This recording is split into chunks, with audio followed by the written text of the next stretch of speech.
Hello everyone, welcome to Barca News. It is May 6th, 2025, and Hansi Flick has spoken after Barcelona's defeat at the hands of Inter Milan. Also, Barcelona have given a tryout to a young and up-and-coming talent out of Brazil. And finally, Raphinha has aimed a dig at Xavi Hernandez. We have a lot to discuss, so let's begin.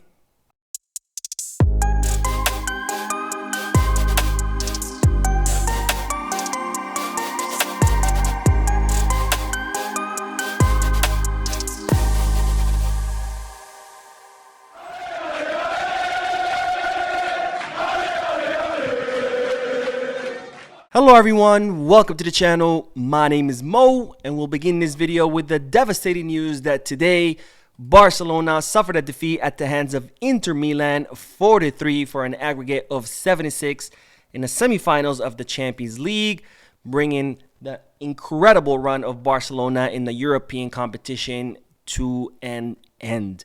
Now, Hansi Flick did speak in a post-match press conference in regards to this very painful defeat in the Champions League, and this is what the German coach had to say. Football has been very cruel to us. I don't know what it is about this stadium. I've been here 3 times and it's never gone our way.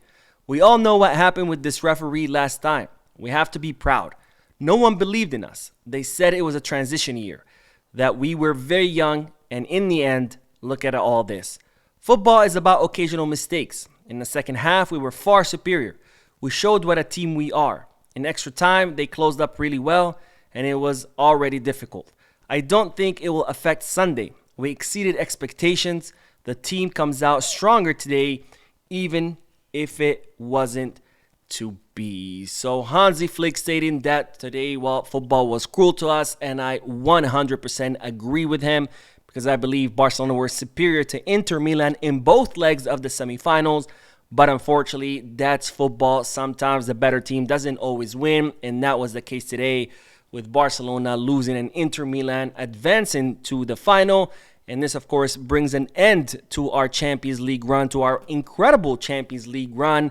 And I mirror what Hansi Flick said, which is we have to be proud of this team because no one, not even me, not a single Barcelona fan, expected us to be here. If you had told me this summer that Barcelona would win the Spanish Super Cup against Real Madrid, that Barcelona would win the Copa del Rey against Real Madrid, that Barcelona would be first in La Liga, that Barcelona would make it all the way to the semifinal of the Champions League and not lose in a disastrous way, but lose by playing great, beautiful football, I would have laughed. I would have said, I don't believe you, because we had just come out of a disastrous season. And now this team in such a short period of time under a new coach and with lots of young and inexperienced players have been able to make it this far. So don't let anyone tell you that this is a disaster or that this is a disappointment or this is a failure, because not at all. I think this is an incredibly successful season. Even if Barcelona hadn't won any trophies this season, I think it would still be an incredible season, given how much this team has improved in such a short period of time.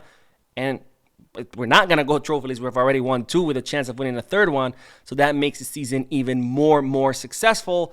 And even more successful when you think how much is there to look forward to. Because remember, this is our first season under Hansi Flick. This team is incredibly young and inexperienced. In fact, only 5 players out of the entire squad have played in a semifinals. Those players are Lewandowski and Christensen, both who won Champions Leagues. Ter Stegen, who won it with Barcelona. Frankie de Jong, who made it to the semifinal but got disqualified. And then, of course, there's Dani Olmo. So only 5 out of the entire squad have actually made it this far in the Champions League previously. So this team is only going to get better. Next season, Flick is going to be better because he would have had managed Barcelona for an entire season. The players individually will be better because they'll have more experience. Lamine Yamal, Kouarsi, all those young players will be a year older with a year more of experience. The players as a team will get better because it will be they will have played for an entire season under Hansi Flick's system. And if Barcelona make reinforcements during the summer, this team is only going to get better and better.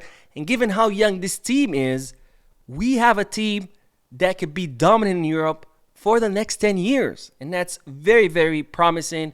That's something that fills me with lots of hope and lots of joy. So yes, today it was devastating. Yes, it was sad. Yes, I'm gutted. But don't let anyone tell you that this is a disappointment or a failure. I think we have a lot to be proud of. And more importantly, we have a lot to look forward to. And I know this team will only do better and better things as time goes by. Now, Hansi Flick did highlight that, of course, this weekend we have a Classico match against Real Madrid. We still need to win La Liga. We're still first in La Liga, only 4 points out of Real Madrid. So, of course, I hope this loss doesn't affect the team, because if we win against Real Madrid, I think pretty much La Liga is won as well.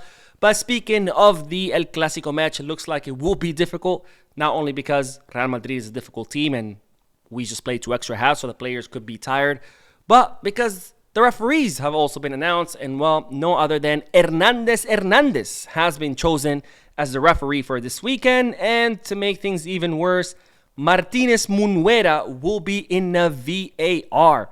So setting aside Gil Manzano, the Royal Spanish Football Federation have chosen the 2 most Madridista and the 2 most anti-Barcelona referees for this weekend.